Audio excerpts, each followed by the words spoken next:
ಅದನ್ನು ಮುಂದುವರಿಸಿಲ್ಲ ಸಾಕು ಹೇಳಿಕೆ ಅವರು ನಮ್ಗೆ ಗೊತ್ತಿಲ್ಲ. ಆಯ್ತು, ಇನ್ನು ಮುಂದುವರಿಸಿ. ಈಗ ಇಲ್ಲ, ಚರ್ಚೆ ಮಾಡಕ್ಕೆ ಅವಕಾಶ ಕೊಟ್ಟಿದ್ರೆ ನಾವು ಚರ್ಚೆ ಮಾಡಬೇಕು.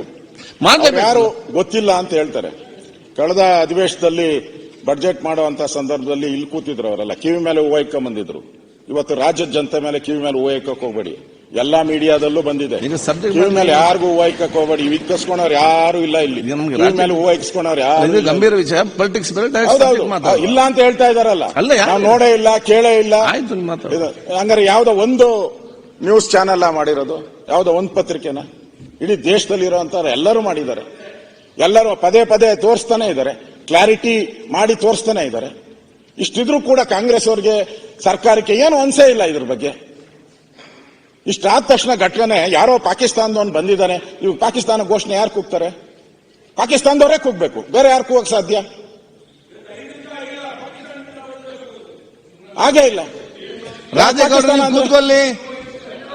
ಪಾಕಿಸ್ತಾನ ಜಿಂದಾಬಾದ್ ಅಂತ ಯಾರು ಕೂಗ್ತಾರೆ?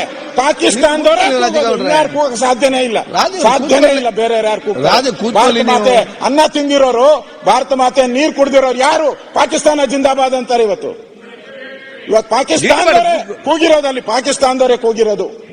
ನಮ್ಗೆಲ್ಲ ಭಯ ಆಗ್ತಾ ಇದೆ. ಇನ್ನೆಷ್ಟು ಜನ ಭಯೋತ್ಪಾದಕರೆಲ್ಲ ಒಳಗಡೆ ಇದಾರೋ ಗೊತ್ತಿಲ್ಲ. ಅಷ್ಟು ಜನ ಬಂದಿದ್ದಾರೆ. 10 ಜನ ಅಂತಂದ್ರೆ ಇನ್ನೆಲ್ಲೆಲ್ಲಿ ಮೂಲೆ ಇರ್ಬೋದು. ಸೇಫ್ಟಿ ಯಾರಿಗೆ? ಕರ್ನಾಟಕದ ಜನ ಯೋಚನೆ ಮಾಡೋದೇನು? ನಾವು ಕರ್ನಾಟಕದಲ್ಲಿ ಸೇಫ್ಟಿ ಇದ್ದೀರಿ ಅಂತೇಳಿ. ಎಲ್ಲಿದೆ ಸೇಫ್ಟಿ? ವಿಧಾನಸೌಧದಲ್ಲಿ ಪಾಕಿಸ್ತಾನ ಜಿಂದಾಬಾದ್ ಅಂದ್ಮೇಲೆ ಇನ್ನು ಕರ್ನಾಟಕದಲ್ಲಿ ಸೇಫ್ಟಿ ಪ್ರಶ್ನೆಯಲ್ಲಿ ಬರ್ತದೆ. ನಾನು ಆಗ್ಲೇ ಹೇಳಿದೆ, ನಮ್ಮ ಸೈನಿಕರಿಗೇನು ಉತ್ತರ ಕೊಡೋದು ನಾವು?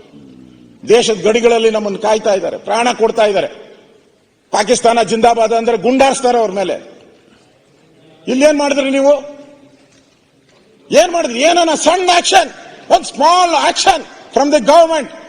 ನೋ ಆಕ್ಷನ್, ಏನ್ ಮಾಡ್ಬೇಕು? No action, silent. ಈ ಸರ್ಕಾರಕ್ಕೇನು ಹಂಗಾರೆ ಏನು ಅನ್ಸೋ ಇಲ್ವಾ ಇದು? ಹಂಗಾರೆ ಮಾಧ್ಯಮದವರೆಲ್ಲ ಸುಳ್ಳಾದ್ರೆ ಅವ್ರ ಮೇಲೆ ಹಾಕಿ ಕೇಸು. ನಾನು ಮಾತಾಡಿದ್ದೀನಿ, ನನ್ನ ಮೇಲೆ ಹಾಕಿ ಕೇಸು, ಜೈಲ್ಗೆ ಹಾಕಿ, ನಮ್ಮನ್ನೆಲ್ಲ ಜೈಲ್ಗೆ ಹಾಕಿ. ರೆಡಿ ಇದ್ದೀರೋ? ಓಕೆ, ಜೈಲ್ಗೆ ಹಾಕಿ. ಏನು ಅನ್ಸೇ ಇಲ್ಲ, ಯಾರು ಬಂದೇ ಇಲ್ಲ, ನೋಡೇ ಇಲ್ಲ. ಆಗಿದ್ದ ಇನ್ಸಿಡೆಂಟ್ ಒಬ್ಬ ಅಧಿಕಾರಿನೂ ಇಲ್ಲ ಇಲ್ಲಿ. ನಾವು ಬಂದು ಪೊಲೀಸ್ ಸುಮೋಟೋನು ತಗೊಬೇಕಾಯ್ತು. ಅವರು ಸುಮೋಟೋ ಕೇಸ್ ತಗೊಂತಾರೆ ಎಲ್ಲರ ಮೇಲೂ. ಯಾರನ ಏನಾನ ಒಂಚೂರು ಗಲಾಟೆ ಇದೆ, ಸುಮೋಟೋ ಕೇಸ್ ತಗೊಂತಾರೆ. MLA ಗಳ ಮೇಲೆ ತಗೊಂತೀರಾ? ಅವರ MLA ಇಲ್ದಿದ್ರು ಅವ್ರ ಮೇಲೆ ಕೇಸ್ ಹಾಕ್ತೀರಾ? ಇಲ್ಲಿ ಪಾಕಿಸ್ತಾನ ಜಿಂದಾಬಾದ್ ಅಂದ್ರೂ ಕೂಡ ವಿಧಾನಸೌಧದಲ್ಲಿ ಅಂದ್ರೆ ಏನು ನೋ ಕೇಸ್ ಅಂತಂದ್ರೆ ಏನು ಆಯ್ತು? ಏನು ಅವ್ರಿಗೆಲ್ಲ ಅನ್ಸ್ಬಿಟ್ಟಿದ್ಯಾ? ಈಗ ಪಾಕಿಸ್ತಾನ ಜಿಂದಾಬಾದ್ ಅವ್ರಿಗೆ ಅನ್ಸಿದ್ಯಾ ನಮ್ನ ಯಾರು ಏನು ಮಾಡಲ್ಲ, ಕರ್ನಾಟಕದಲ್ಲಿ ನಾವು ಸೇಫು, ನಮ್ಮ PFI ಪಾಪ್ಯುಲರ್ ಫ್ರಂಟ್ ಎಲ್ಲ ಕೇಸ್ಗಳೆಲ್ಲ ಡಿಸ್ಮಿಸ್ ಮಾಡ್ಬಿಟ್ಟಿದ್ದಾರೆ, ನಾವು ಶಿವಮೊಗ್ಗದಲ್ಲಿ ನಾವು ಲಾಂಗು ಮಚ್ಚುಗಳು ಹಾಕಿದಿರಿ, ಕೋಲಾರದಲ್ಲಿ ಲಾಂಗ್ ಮಚ್ಚು ಹಾಕಿದಿರಿ, ಯಾರು ಮಾಡಿಲ್ಲ, ಏನು ಮಾಡಲ್ಲ ಅಂತ ಅನ್ಸ್ಬಿಟ್ಟಿದ್ಯಾ ಜನಕ್ಕೆ? ಹೆಂಗೆ ಈ ತರದ ಒಂದು ಘಟನೆ ಆದಾಗ ಎಷ್ಟು ದೇಶಭಕ್ತಿ ಇದ್ದಿದ್ರೆ ಎಷ್ಟು ಸೀರಿಯಸ್ ಆಗಿ ಆಕ್ಷನ್ ಆಗ್ಬೇಕಾಯ್ತು.